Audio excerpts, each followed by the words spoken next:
මොනවද ඔය ෂර්ට් එකේ? ඔහෝ මගේ අයියගේ කටින් කිරි ටිකක් විසි වුණා.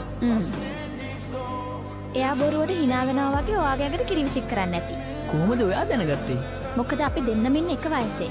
ගිය සතියේ අක්කා මගේ ෂැම්පූ එකට කොණ්ඩ යන බෙහෙත් වගේක් දාලා තිබුණා. මං දැනගත්තේ නැත්තම් මේ වෙනකොට තියෙන්නේ මගේ තත්ත්වය විතරයි. ඇයි ඉතින් එයා එහෙම කරන්නේ? මොකද එයා මගේ අක්කනේ. ඔහොම තමයි ජීවිතේ. රණ්ඩු වෙනවා. ඊට පස්සේ යාළු වෙනවා. අයියත් එක එහෙම බෑ. එයා මාත් එක්ක තරහයි. ඒ වගේම අමතක කරන්නෙත් නෑ. එයා අමතක කරයි. නැත්තම් එයා සහෝදරයෙක් නෙමෙයි.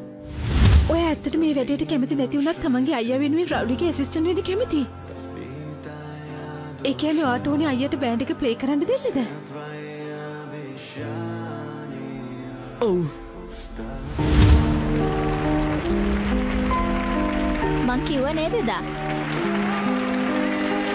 සහෝදරකම්.